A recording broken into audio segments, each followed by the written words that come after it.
У меня есть такое пособие, которое ярко демонстрирует основные исторические периоды, связанные с этой землей. Вот от хананского периода, даже от меднокаменного до современного Израиля. Вот по ним мы сегодня будем бежать и смотреть, где были евреи, где появились палестинцы, и что это вообще за слово такое. Вот. А вообще все началось для евреев вот здесь вот в ханаанский период. И давай об этом сейчас поговорим.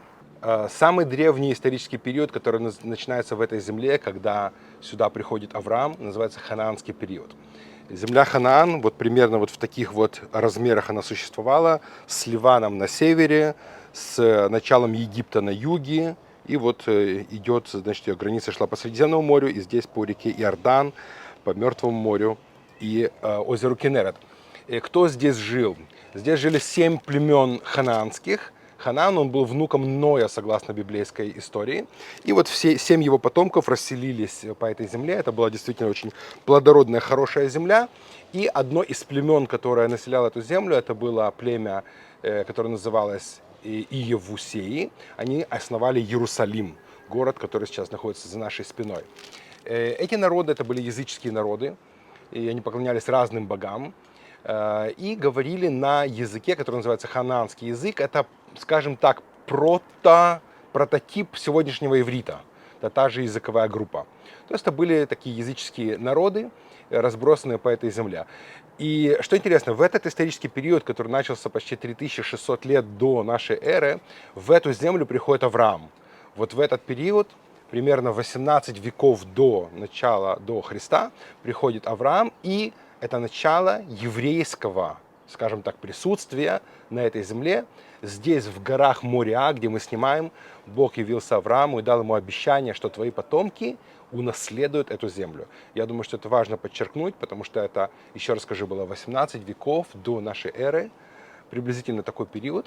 И позже с таким же обещанием Бог обращается к его сыну, к сыну Авраама, к Исааку, и потом подтверждает то же самое его внуку Иакову. Мы находимся в Иерусалиме. Это очень важная земля для евреев, потому что здесь, основываясь на обещаниях Бога, мы находимся, мы стоим, и мы говорим, что это наша земля.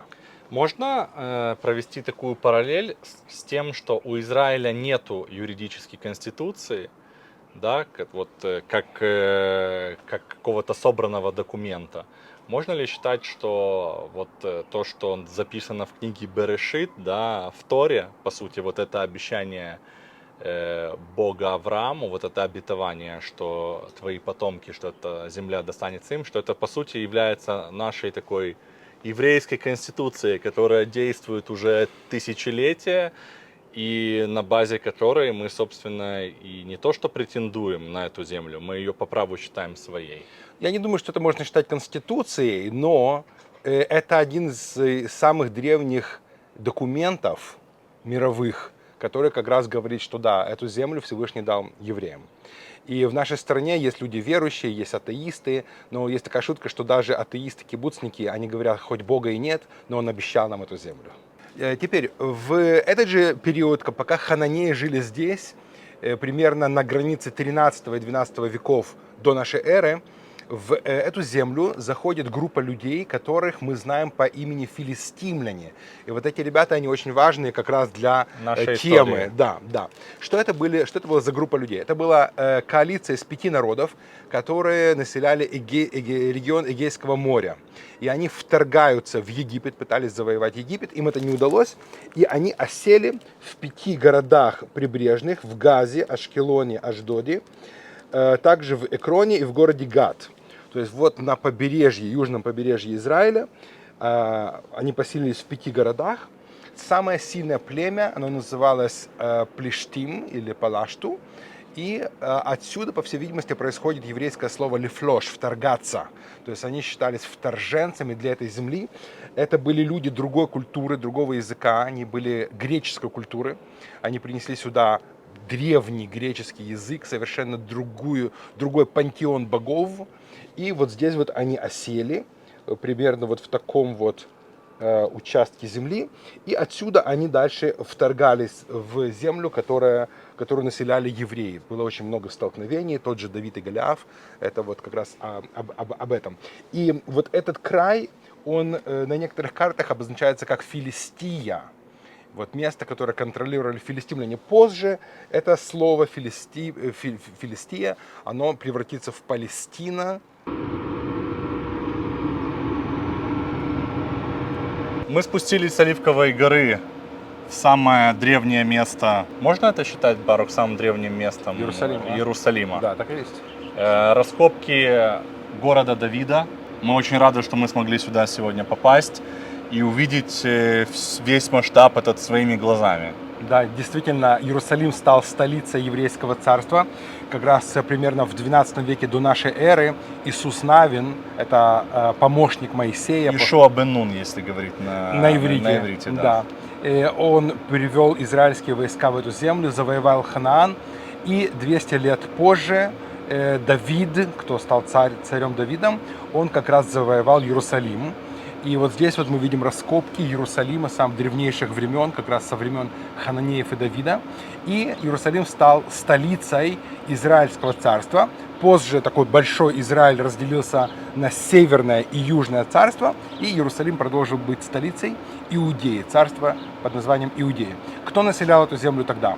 Здесь население изменилось на еврейское, то есть, еще раз я скажу, это был 12 век до нашей эры. Евреи стали доминирующим населением здесь, говорили они на древнем иврите, и религия была поклонение Богу Израиля. Несмотря на то, что евреи также практиковали, к сожалению, и языческие практики. Должен отметить, что как раз выше по склону были построены первый и второй храмы евреев. Первый был построен царем Соломоном, Шломо, и второй был восстановлен после изгнания в Вавилон, 70-летнее изгнание в Вавилон. Что важно для нашей истории про Палестину? В то время, когда сюда, в эту землю, это был 6 век до нашей эры, пришел царь Вавилона Навуходоносор, он разрушил Иерусалим, и вот здесь под вот этим белым тентом, который вы видите, как раз нашли сгоревший слой вот этого вавилонского вторжения с вавилонскими наконечниками стрел, остатками сожженной мебели, то есть как раз вот здесь у нас есть археологическое доказательство этой библейской истории. Так вот, Навуходоносор, который подчинил себе этот регион на определенный период, он же разрушил королевство или царство филистимлян. Вот эти филистимляне, которые пришли сюда в 12 веке, были полностью, тотально уничтожены Навуходоносором 600 лет позже. И это и есть конец филистимлян, библейских филистимлян на этой земле. Все, они исчезли, их культура исчезла, их не стало. И вот это вот очень важно понимать для нашего периода. И в конце вот этого израильского периода, это уже ближе к рождению Христа, зарождается христианство, пишется Новый Завет, и вот все это происходит в этой земле. То есть христианство рождается здесь, в первом веке нашей эры.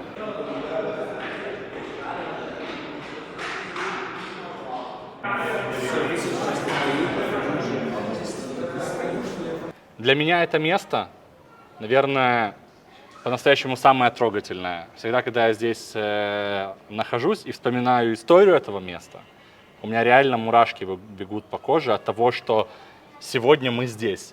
Это и трагедия, на самом деле, и радость. Что здесь произошло? Мы находимся на одной из центральных улиц города, которая называется Кардо. И вот под нашими ногами оригинальное мощение улицы. Что это такое, кто его совершил? Во втором веке нашей эры в Израиле поднялось восстание против Римской империи, которая доминировала тогда в этом регионе.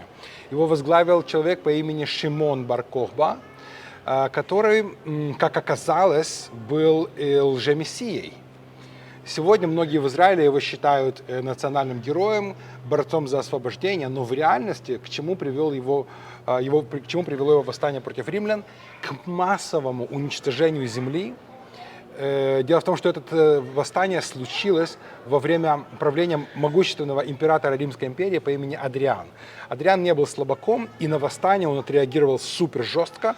Он сказал, нужно эту провинцию Иудея, это называлась провинция Иудея, кстати, полностью уничтожить, включая евреев, уничтожить садовые деревья, засыпать поля солью или камнями, сделать жизнь здесь невозможной, превратить землю в пустыню.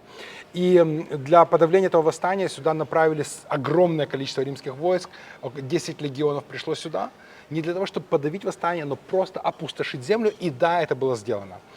Что произошло с Иерусалимом, где мы стоим? Город Иерусалим был полностью стерт с лица земли, и на его месте построен новый город, который называлась колония Элия Капитолина, названная в честь императора. А вот провинция Иудея была переименована, и это очень важный момент.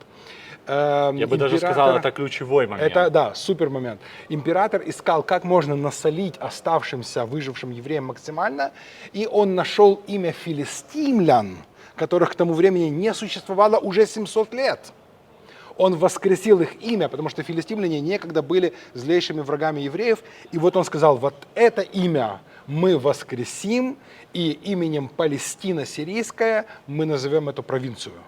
То есть во время нормального римского правления это была провинция Иудея, теперь же, чтобы насолить евреям, это была Сирия Палестинская, и вот здесь во II веке нашей эры снова появляется Палестина. Вот это название. И мы стоим на улице, на которой не жили тогда евреи. Все евреи были изгнаны из Иерусалима, из этой страны. Вот почему сегодня вы можете найти евреев в каждом уголке мира. Вот тогда, вот во II веке нашей эры, началось это массовое изгнание, притеснение. И, собственно говоря, поэтому сегодня евреи обитают по всему лицу земли. Но, слава Богу, вот мы вернулись и стоим сегодня на этой улице и вспоминаем вот этот вот геноцид, который произошел 18, уже 19 почти веков назад. И я хочу сказать, что с изгнанием евреев с этой земли здесь говорят на греческом языке, здесь процветает латынь. В общем-то, вот так вот город становится языческим, страна становится языческая, практикуется поклонение римскому пантеону богов и греческому. Вот, а евреи находятся в изгнании. И уже в изгнании к этому времени евреи составляют Мишну и 2 Талмуда, Иерусалимский и Вавилонский Талмуд в этот же исторический период. И должен заметить, что уже тогда составлен Старый Завет, Новый Завет, то есть Библия уже завершена к тому времени, и христианство, в общем-то, процветает, несмотря на гонения. Я хочу провести параллель с событиями, которые происходят сегодня, и с теми обвинениями, которые в адрес Израиля звучат, что Израиль, евреи притесняют арабов. Вот тут вот, к сожалению, дерево закрывает, да? И правильно я смотрю, просто Да, дерево. да, вот да. прямо за этим деревом, это еврейский квартал, находится Мечеть. Да. То есть здесь буквально рядом мы ходили по улице, где спокойно торгуют арабы, где они живут, где их никто не притесняет. Здесь же буквально там 300-400 метров находится Храмовая гора, которую Израиль добровольно передал в распоряжение под управление всего мусульманского мира, хотя для Израиля это самая главная святыня. Да. То есть, опять-таки, вот эта разница между тем, как тогда, 2000 лет назад, евреев изгнали отсюда, истребив и покалечив эту землю, уничтожив храм, там, полностью надругались над Израилем. То есть даже, как ты говоришь, имя поменяли, которое теперь нас преследует вот уже 2000 лет. Это меня просто удивляет, как сегодня Израилю хватает сил, пройдя вот это все испытание, относиться действительно к арабам, не то что компромиссно, но нормально, то есть считать их такими же жителями, считать, что они находятся тоже дома, что никто их не выгоняет. Это, конечно, удивительно. Да, это правда. Римская империя и Иерусалим оставались языческими до IV века в нашей эры. В 324 году произошли драматические изменения. Тогда императором был человек по имени Константин, его называют еще Константин Великий. Он придал христианству статус разрешенной религии, а потом и официальной.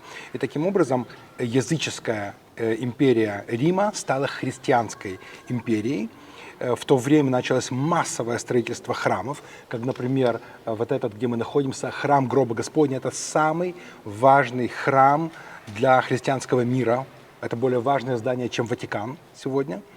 потому что здесь считается, что было место распятия, погребения и воскресения Иисуса. И также было массовое строительство монастырей по всей стране. Официальными языками был греческий и также латынь. Евреи продолжали жить на этой земле, но, конечно же, они однозначно были меньшинством в то время. Столицей был не Иерусалим, столицей был город Византион, сегодняшний Истамбул, и вся империя имела название Византийская империя. То есть это была христианская империя, иудаизм не слишком приветствовался здесь, ну а ислам, конечно, еще не был рожден к тому времени и вовсе. А название Палестина, оно же уже тогда существовало в виде обозначения этой территории? Да, провинция так продолжала называться Палестина со времен Адриана, но название города было возвращено с Элия Капитолина до его оригинального названия Иерусалим. То есть это такая, если современный аналог провести, как в Украине пытаются проводить декоммунизацию, да, то это была такая не до конца евреизация, да, то есть не до конца вернули в изначальное состояние. То есть Иерусалиму вернули название, А стране нет. а стране нет. Ну, в общем-то, никто в этом не видел никакой проблемы.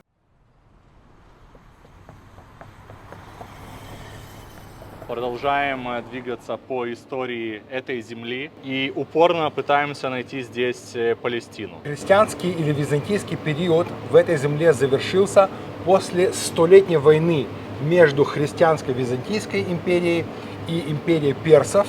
100 лет воевали друг с другом, обе империи ослабли, и на фоне всего этого появилась возможность для арабов с Аравийского полуострова завоевать эти территории. За короткий период времени арабы вторглись сюда, завоевали широкие территории Северной Африки, Палестины, сегодняшних Ирана, Ирака, вторглись в Армению, вот в эти все части и даже в Северную Европу буквально за короткий период. Что происходит здесь в Иерусалиме? В Иерусалиме был построен купол над скалой, как место, с которого, согласно традиции, Мухаммед вознесся на небо и встретил Аллу.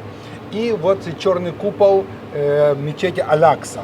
Это стали святыми местами для мусульман в Иерусалиме. Тем не менее, Иерусалим никогда не был центром, административным центром для мусульман.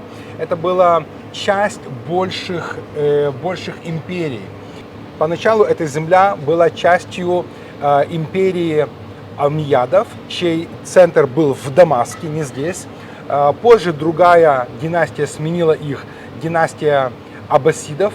Их центр был вообще в Багдаде, в сегодняшнем Ираке. И в конце концов к власти пришла другая семья Фатимидов, центр которых был в Каире. То есть Иерусалим, он всегда был провинцией, несмотря на то, что это было в какой-то степени святое место для мусульман. Тем не менее, очень важно отметить, что Иерусалим также не превратился в религиозный центр ислама, потому что центр всегда находился в Мекке. Хадж совершался в Мекку. Поэтому Иерусалим, да, был каким-то по важности местом, но центр административный, центр духовный всегда находился вне этой земли. И, конечно же, население здесь было смешанное. Здесь жили теперь преимущественно арабы, но также жители Северной Африки, такие как египтяне, ливийцы. Здесь жили курды, здесь жили сирийцы, жители Ливана. Конечно же, в меньшинстве были христиане, в меньшинстве были евреи. Кстати, евреи были при мусульманском правлении защищенной кастой, потому что они были монотеистами, они платили определенный налог, но их, в общем-то, мусульмане не обижали в этот период времени. Языком доминирующим стал арабский, разумеется. И, в общем-то, вот такая вот была жизнь. Только на короткий промежуток в XII веке сюда вторглись крестоносцы из Европы. Вот для крестоносцев Иерусалим был супер важным. Это был и административный, и духовный центр. Даже название их королевства было Королевство Иерусалима. Несмотря на то, что порой они не владели городом вообще. Мусульмане жили здесь, крестоносцы на побережье. Ваку, допустим. Ваку, например, да. И тем не менее, королевство называлось Королевством Иерусалима. То есть вот на этот короткий период времени, 12 век нашей эры, для христиан-крестоносцев Иерусалим, да, был центром центров. Ну, по сути, для европейцев Иерусалим вообще был таким маяком, да, куда тогда уже европейская цивилизация смотрела, потому что Это как бы колыбель христианства, колыбель их как бы идеологии, их мировоззрения, в котором они жили. Поэтому, собственно, сюда и пришли. А для арабов, ты говоришь, это была по сути провинция и достаточно такой малозначимый регион, который... По сути, да, да, потому что не было здесь ни административных центров, здесь не чеканились монеты. О чем говорить? И, конечно же, хадж не совершался в Иерусалим, хадж совершался в Мекку, и так и до сих пор. Да, и вот это вот правление крестоносцев короткое закончилось приходом к власти новой династии аюбидов, чей центр опять-таки не был здесь, а размещался в Каире.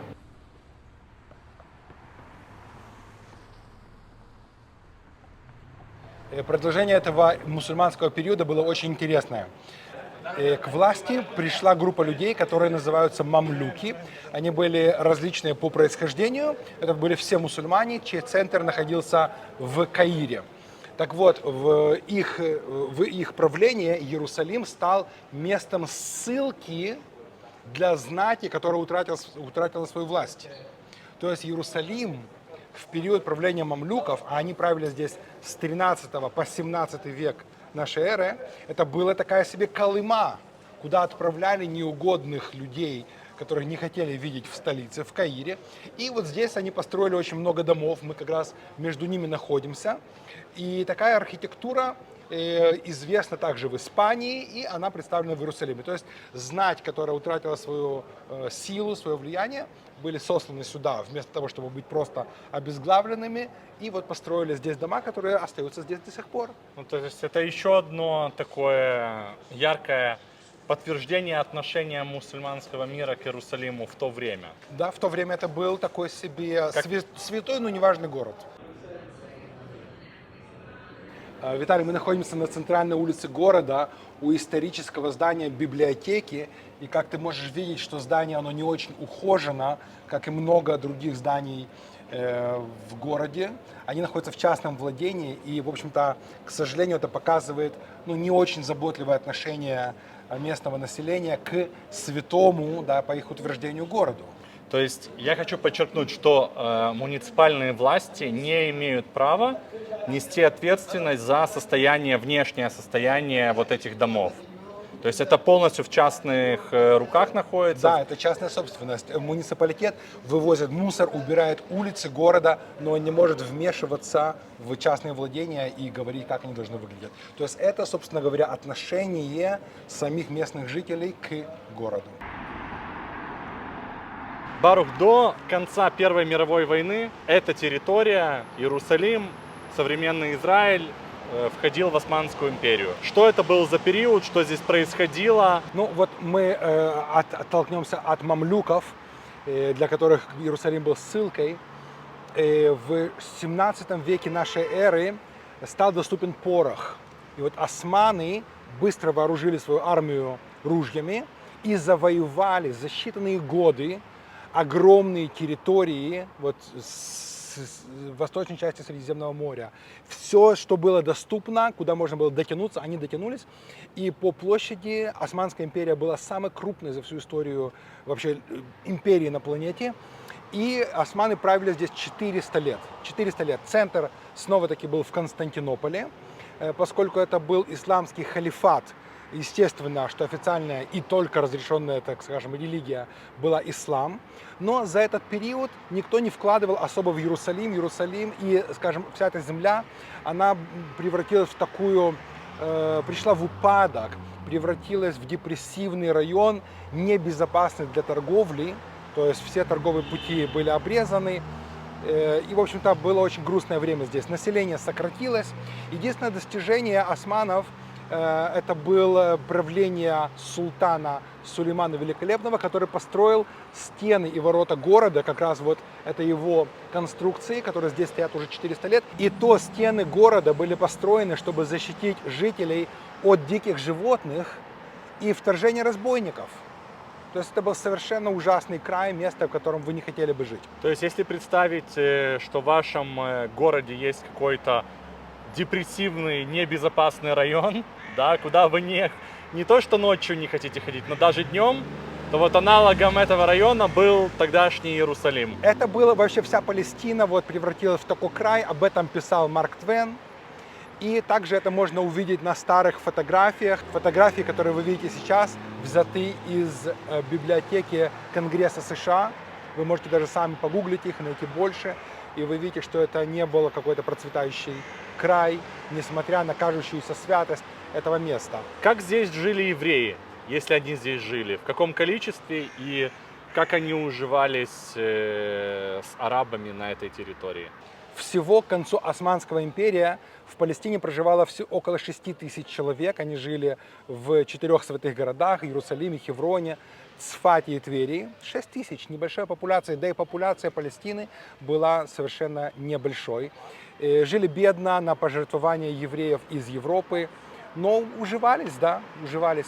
Что я хочу отметить, Виталий, это то, что евреи, живущие в провинции Палестина, так же как арабы, так же как боснийцы, так же как друзы, черкесы и другие национальные группы, все вместе назывались, ты можешь догадаться, каким термином? Видимо, палестинцы. Они все назывались палестинцы, евреи, и все, кто жили здесь, назывались одинаково палестинцы.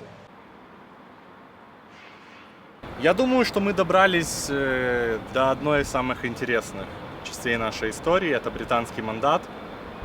Потому что многие считают, и ты тоже так считаешь, ты говорил это у меня в видео, как-то, что именно британский мандат заложил вот эту проблему, которую мы имеем сегодня. Ну, по сути, да. Османская империя проиграла эту землю британцам во время Первой мировой войны. В 1917 году эта земля попала под британский контроль. Но как это произошло? Дело в том, что британцев не было достаточно войск для того, чтобы всю эту землю захватить, и они искали, кто мог бы им помочь. И британцы нашли здесь 3 национальных группы, которые жили в то время. Это были арабы, это были бедуины-кочевники, которые также жили на Аравийском полуострове, и евреи. И вот каждая из этих 3 национальных групп британцы пообещали эту землю как награду, если их поддержат в войне против османов. И это то, что произошло. Бедуины, евреи воевали с османами против них, но во благо Британии. И когда пришло время оплачивать счета, что сделали британцы? Они взяли фломастер, как я, разделили эту землю на 2 части и сказали: окей, вот эта вся часть будет бедуинам. И создали здесь Хашемитское королевство, которое назвали Транс-Иордания. Позже название сократили просто до Иордании. А эту часть земли предназначили для арабов и евреев. В это же время, то есть они нарушили свои обещания, в это же время еврейская алия из стран Европы увеличивалась, и одним из больших триггеров к этому был Холокост. Массовое уничтожение евреев во время Второй мировой войны. Евреи бежали сюда, британцы сопротивлялись этому. В конце концов, здесь начался такой большой замес. И местные арабы, кому эта земля тоже была обещана, они были недовольны тем, что еврейское население растет и становится более влиятельным. И вот это и есть начало вот этого конфликта. То есть это из-за политики британцев, как я вижу ситуацию. В итоге конфликты увеличивались, британцы не знали, как решить проблему. Одной из попыток примирить арабов и евреев было строительство вот этого комплекса, который называется UMCA. Это был спортивный комплекс для того, чтобы под эгидой спорта показать, что все равны и что все достойны.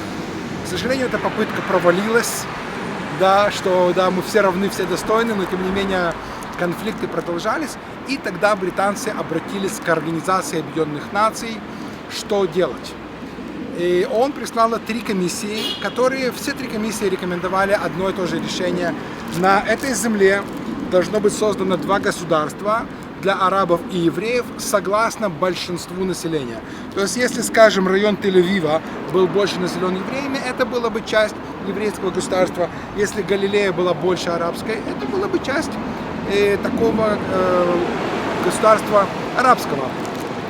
И что интересно, что евреи с этой идеей согласились, приняли ее, но вот арабы восприняли полностью в штыки, они сказали: нет, эта земля наша, только наша.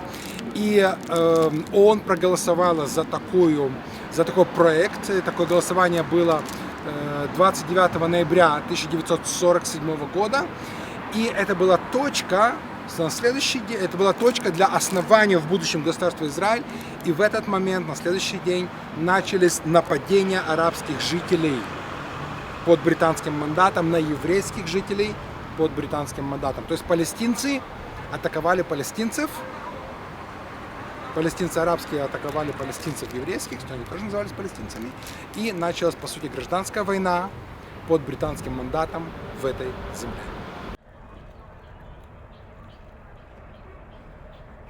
Что же произошло, Барух, когда кончился британский мандат? Британцы мирно отправились домой, а перед евреями в этой земле стал вопрос, что же делать, провозглашать основание государства Израиль или подождать. И много советов было, давайте подождем, потому что мы не знаем, как ситуация будет развиваться.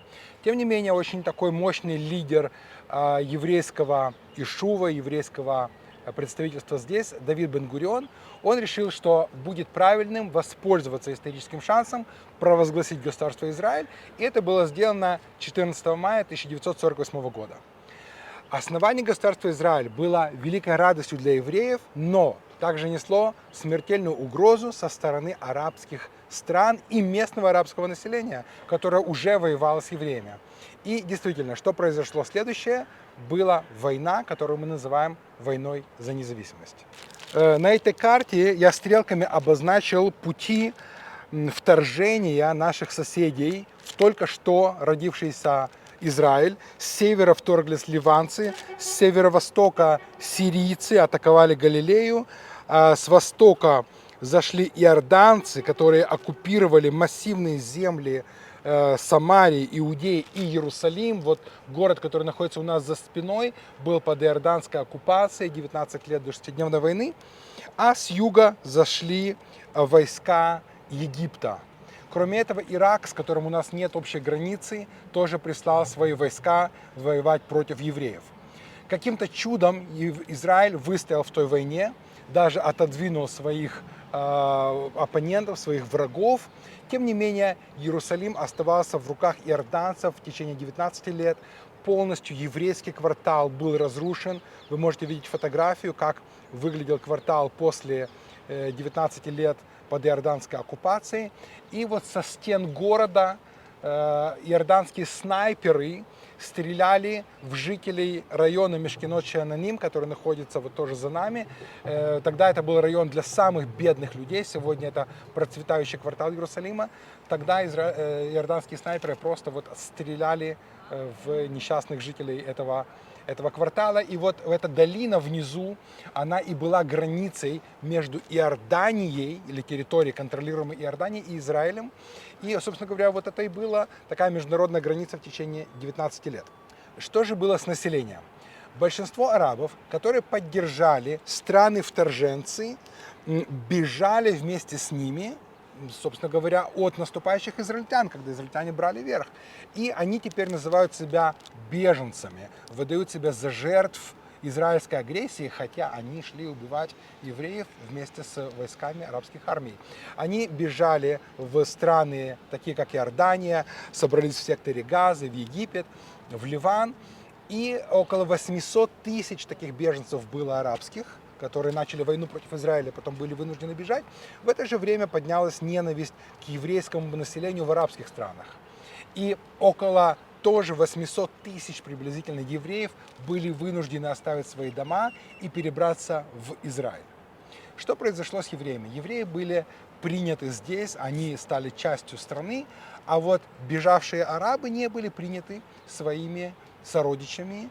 И, в общем-то, для них были основаны лагеря беженцев, которые позже стали рассадником терроризма, ненависти и, в общем-то, такого аргумента, почему Израиль виноват в их несчастьях. Я хочу добавить, что вы легко можете загуглить, посмотреть в интернете, то в каких условиях находятся вот эти беженцы на территориях, так скажем, своих братских народов, какое к ним там отношение, как их там снабжают, как им помогают. Поэтому посмотрите обязательно, я думаю, вы впечатлитесь. И еще один важный момент.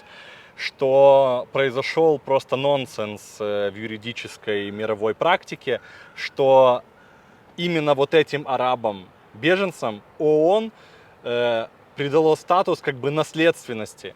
Что вообще в истории, что вообще звучит парадоксально и странно, что, оказывается, беженство может передаваться по наследству. То есть это максимально нелепый вообще факт, но это факт, что такое может быть, но при этом евреи, которые тоже во многих странах были угнетаемые, были вынуждены бежать, они никакого такого права не имеют и никогда не имели в истории. Да, в этом есть действительно лицемерие Организации Объединенных Наций, к сожалению, но что есть, то есть. Израиль никогда особо не любили в мире, к сожалению, или евреев. Итак, в течение времени, когда иорданцы владели этими землями, не стоял вопрос об образовании палестинского государства ни со стороны самих арабов, которые там жили, ни со стороны Иордании, ни со стороны Ливана, Сирии, ООН, Египта. То есть никто не поднимал даже вопрос, что мы хотим два государства, или свое государство точнее. Такой вопрос не поднимался. Те арабы, которые были под Иорданией, были гражданами Иордании. Те, которые были в секторе Газа под Египтом, они, собственно говоря, были субъекты Египта. И, в общем-то, никто про независимость тогда и не говорил. Я должен также отметить, что в это же время в Израиле начался экономический расцвет, который мы видим и до сегодняшних дней.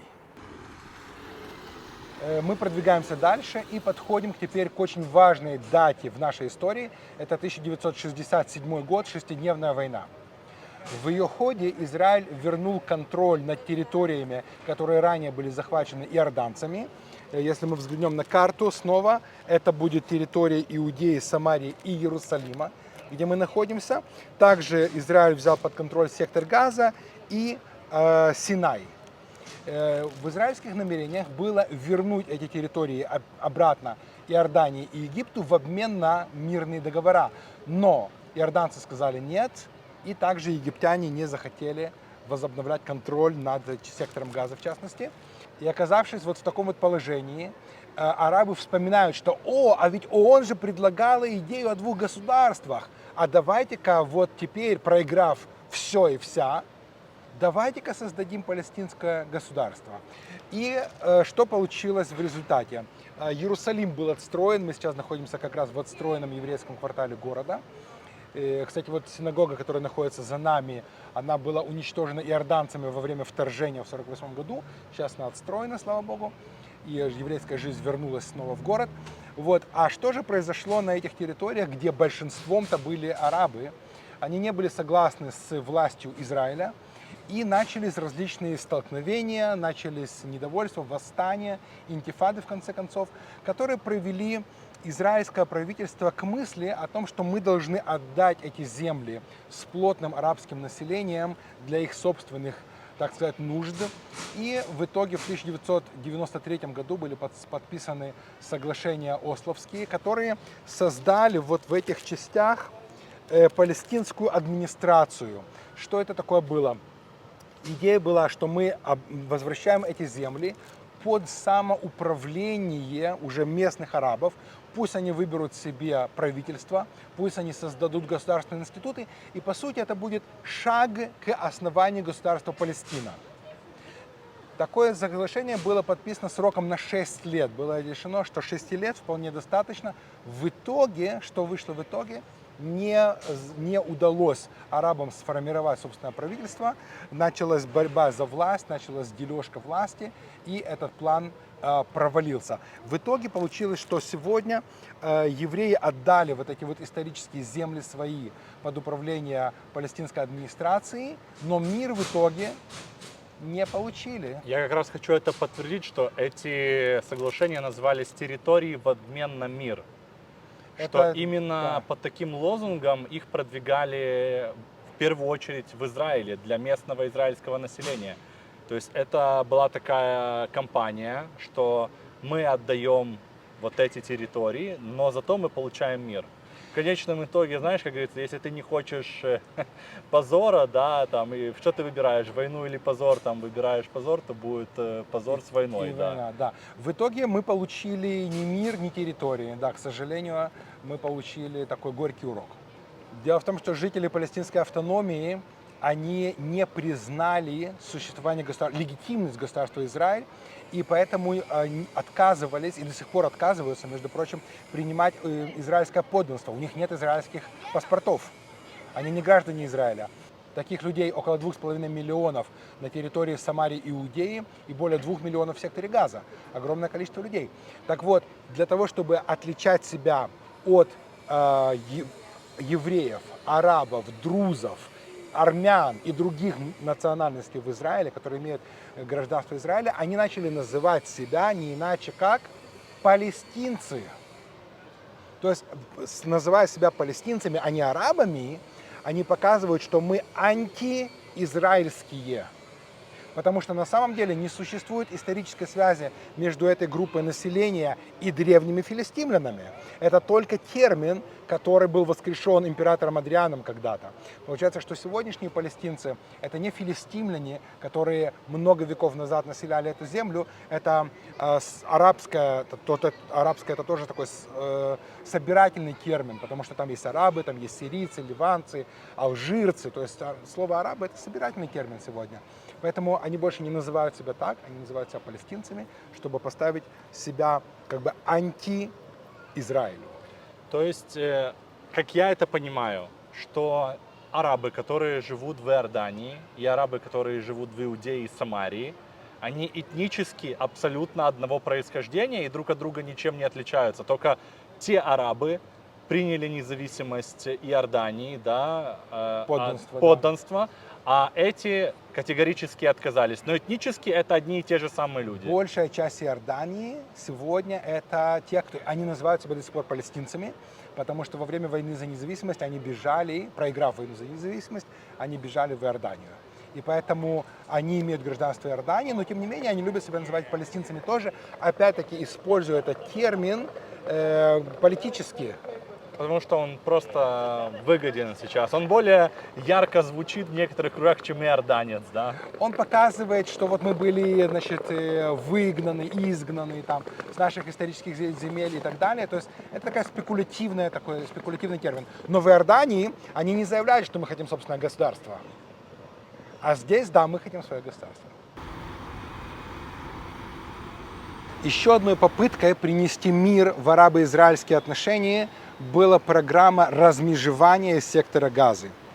В 2005 году Израиль насильно эвакуировал все свои поселения и вывел все воинские базы из сектора Газа для того, чтобы сделать эту зону стерильной от еврейского присутствия и дать это только в арабское управление.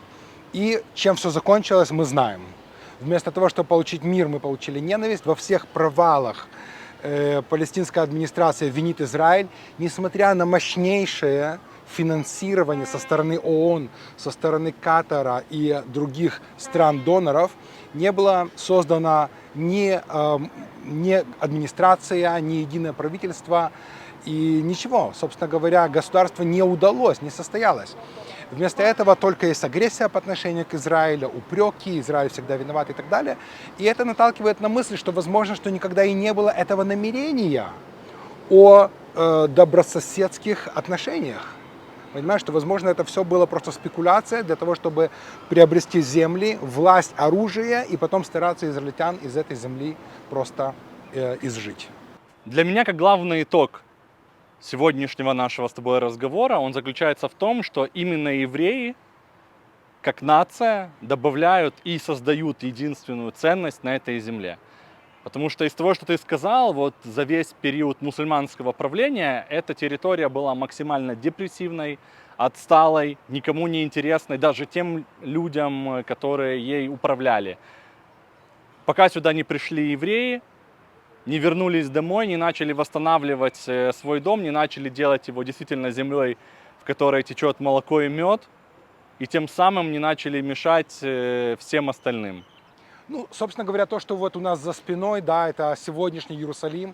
Видно, какой он зеленый, как он сильно отличается от того, что было в прошлом. Действительно, евреи привнесли много в жизнь страны, да, страна расцвела, это правда. Действительно, и, к сожалению, во время многовекового господства мусульман в этой земле Иерусалим так и не превратился в административный центр, да и в религиозном плане он не был супер важным для большинства мусульман. Я даже скажу больше на этот счет. Смотря на то, что происходит сейчас в окружающих Израиль странах, кажется, что все права, которые заявляют так называемые палестинцы на эту территорию, они твердо стоят на каком-то духовном, религиозном основании.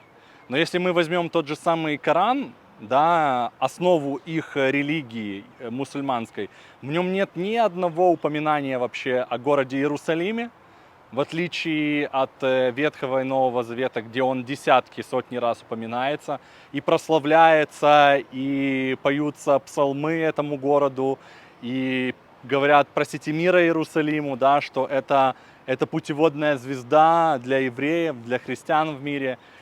И в то же самое время мы сейчас видим вот эти призывы, да, что там мы освободим Аль-Кудс, как они называют Иерусалим, арабы. Просто это, знаешь, настолько пустое яйцо, в котором ничего нет, как оказывается, которое просто сложилось из-за многовековой какой-то дезинформации, лжи и вот этого вот исторической определенной несправедливости, когда евреев отсюда изгнали 2000 лет назад. И, к сожалению, мы как народ вынуждены все это сегодня пожинать и иметь это все в наших жизнях. И, к сожалению, наши дети, вероятно, будут свидетелями этого и дальше. Ну и финишируя, действительно можно сказать, что исторически действительно никогда не существовало государство с названием Палестина, не существовал народ с названием Палестина, как я упоминал, что люди разных национальностей назывались палестинцы, потому что они жили в такой провинции. Поэтому да, исторически не было такого народа и до сих пор не существует, то есть это правда политические спекуляции. И сегодняшние призывы, которые мы слышим по миру, Free, Free Palestine, освободите, освободите Палестину, они в буквальном смысле обозначают уничтожение евреев, чтобы сделать эту землю без евреев. То есть сегодня у арабов, можно сказать, есть две главные цели. Мы хотим пользоваться всеми преимуществами Израиля без евреев. Но такого не бывает. Сегодня однозначно звучат призывы от реки до моря, что значит от реки Иордан до Средиземного моря, Палестина будет свободна. Это фактически обозначает призыв к массовому уничтожению евреев. Это призыв к геноциду. Поэтому сегодня многие, кстати, христианские страны, и также люди в Соединенных Штатах, даже те же евреи, они, не понимая сути вопроса, призывают освободить Палестину. Что значит освободить? Значит, умереть нам всем, умереть. С другой стороны, есть арабы, которые приняли гражданство Израиля, есть друзы, армяне, есть многие национальные группы, черкесы, алавиты даже в Израиле, сунниты, которые, и шииты, мусульмане, которые приняли израильское гражданство и мирно сосуществуют с нашим народом. У нас есть меньшинство, которое называется самаритяне, которых тоже никто не трогает, и они прекрасно живут. Поэтому это вопрос не земли, это вопрос не религии, это вопрос отношения. Это вопрос отношения. И, наверное, главная проблема то, что арабы, которые отрицают право Израиля существовать, его легитимизацию, вот это их война.